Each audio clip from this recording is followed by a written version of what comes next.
हमारा घर हमारा विद्यालय कक्षा 6 से 8 के अंतर्गत आज शुरू कर रहे हैं प्रोजेक्ट कार्य सत्र। तो आपके आसपास पाए जाने वाले पेड़ पौधों की तालिका अनुसार सूची बनाकर उनका विवरण लिखें एवं चित्र बनाएं या चिपकाएं। अब इसमें दिया हुआ है क्रमांक, पेड़ पौधे का नाम, शाख है कि झाड़ी है कि वृक्ष है, ये बताना है। फिर उसमें बताना है कि उसमें जड़ किस प्रकार की होती है, यानी जड़ का प्रकार। फिर उसकी पत्ती का सिरा विन्यास कैसा होता है, ये बताना है। फिर उसका चित्र बना देना है या उसको ढूंढ के कहीं से ला के चिपका देना है। तो सबसे पहले हम ले रहे हैं गुलाब। गुलाब तो आमतौर पर घर के आसपास मिल ही जाता है और ये एक झाड़ी होता है। और झाड़ी में इसमें जो जड़ होती है वो मूसला जड़ होती है और इसकी जो पत्तियाँ होती हैं उसमें जालिका सिरा विन्यास होता है। इसी तरह आम, ये भी हमारे घर के आसपास होता है। तो आम ये वृक्ष होता है और इसमें जो जड़ होती है वो मूसला जड़ होती है और इसमें जालिका, इसकी पत्ती का जो सिरा विन्यास होता है वो जालिका सिरा विन्यास होता है। नीम, ये भी घर के आसपास ही मिलता है। तो नीम जो है एक वृक्ष है और इसमें भी मूसला जड़ होती है और इसमें जालिका सिरा विन्यास होता है। पालक, पालक तो आप जानते ही हैं, सब्जी है एक तरह की। तो ये शाक होती है और इसमें जो रेशेदार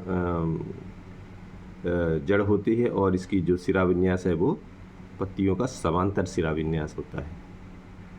मक्का में, मक्का भी एक शाक होता है और इसमें रेशेदार जड़ होती है और इसकी पत्तियां जो है समांतर सिरा विन्यास की होती है। ठीक है। फिर आता है बरगद। बरगद ये वृक्ष होता है और इसकी जो जड़ होती है वो मूसला जड़ होती है और इसमें जालिका सिरा विन्यास पाया जाता है इसकी पत्तियों में। फिर पीपल भी, ये आमतौर पर दिख जाता है। तो ये जो वृक्ष है और इसमें मूसला जड़ होती है और इसकी पत्तियां भी जालिका सिरा विन्यास की होती है। बेर ले लीजिए।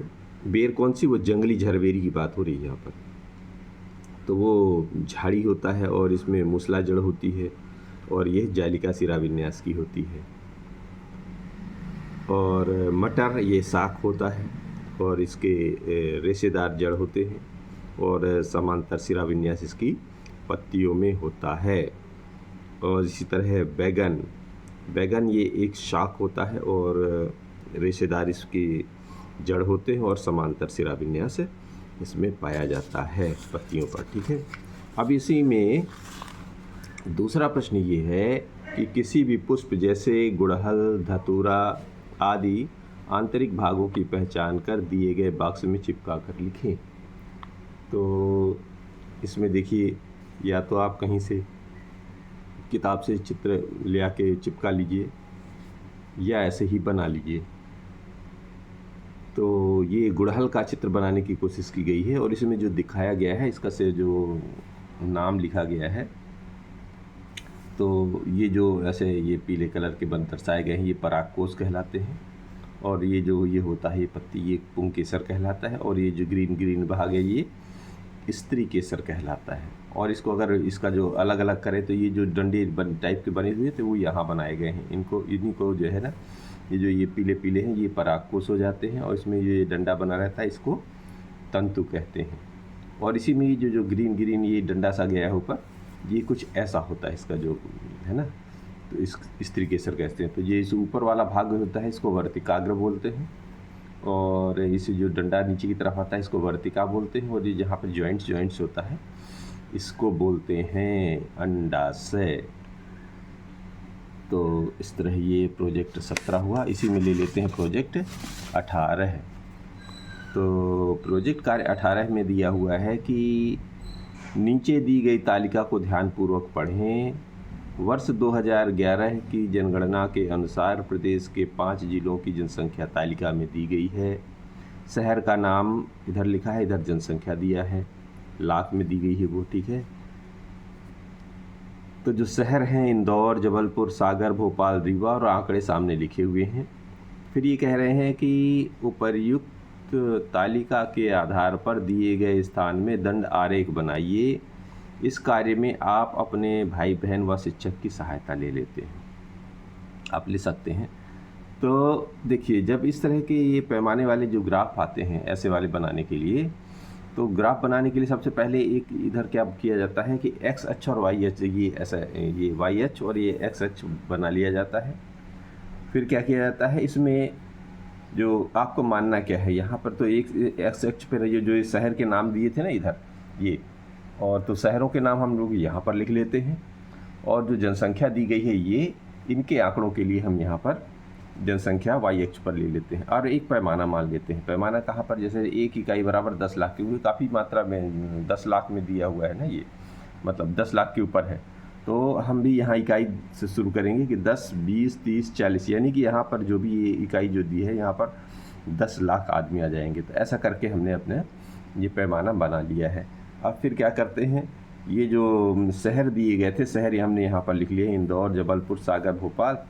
अब ये पैमाना कहाँ तक जाएगा, तो जैसे इसमें दिया हुआ है पहला पैमाना, इंदौर का जो जनसंख्या 32,76,697, तो 32 लाख कहाँ आएगा, 30 लाख, 10, 20, 30 लाख यहाँ हो गया, तो 30 के ऊपर जाएगा। तो हम लोग इसको थोड़ा सा ऊपर ले जाके इसका डब्बा बना देते हैं, क्योंकि दंड बनाना है, और इसी के बीच में भर देते हैं। तो इसमें ये, क्योंकि एक्यूरेट तो हो नहीं सकता, क्योंकि जो आंकड़े जो छोटे छोटे बीच में इतने तेज़ी से बहुत ज़्यादा डिफरेंस हो जाएगा।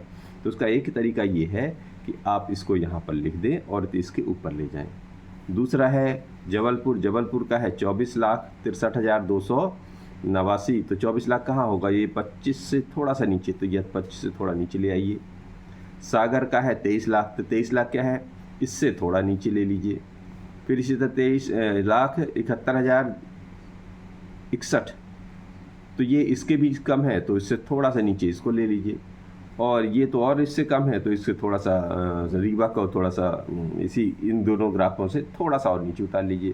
तो इस तरह हमारा ये ग्राफ बनकर तैयार हो जाता है। तो ये रहा प्रोजेक्ट 18। अब मिलते हैं प्रोजेक्ट 19 पर।